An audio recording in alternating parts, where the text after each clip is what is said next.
Edge and gone. Recently. পাকিস্তানের বিপক্ষে ঐতিহাসিক টেস্ট জয়ের পর বাংলাদেশকে আর হালকাভাবে দেখছে না ভারত, যে কারণে বাংলাদেশের বিপক্ষে টেস্ট সিরিজকে সামনে রেখে প্রথম টেস্টের জন্য শক্তিশালী দল ঘোষণা করেছে ভারত।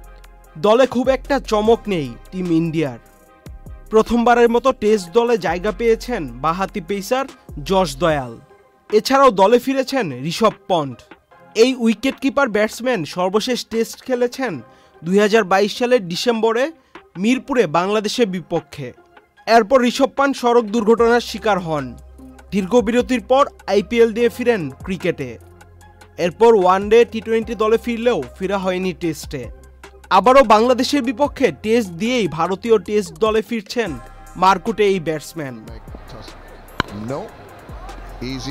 কেমন হতে পারে বাংলাদেশের বিপক্ষে প্রথম টেস্টে ভারতের একাদশ, সেটি আমরা দেখব। ওপেনিংয়ে রোহিত শর্মার সাথে ব্যাট করতে দেখা যাবে জয়সওয়ালকে। ওয়ান ডাউনে ব্যাট করতে আসবে বিরাট কোহলি। 250-টিরও বেশি ডিজাইন অপশন নিয়ে ওয়ালটন স্মার্ট ফ্রিজ, বোঝে আপনার প্রয়োজন। এরপর আসবেন শুভমন গিল। 5 নম্বরে ব্যাট করতে আসবে কেএল রাহুল। 6 নম্বরে আসবেন ঋষভ পন্ট। পেস বোলিং আক্রমণের নেতৃত্বে থাকবে জাসপ্রীত বুমরা, সাথে থাকবে মোহাম্মদ সিরাজ। স্পিনার হিসেবে দলে থাকবে রবিচন্দ্রন অশ্বিন, রবীন্দ্র জাদেজা, অক্সার প্যাটেল। বাংলাদেশকে টেস্ট ক্রিকেটে নিজেদের প্রমাণ করতে হলে ধারাবাহিকতা বজায় রাখতে হবে।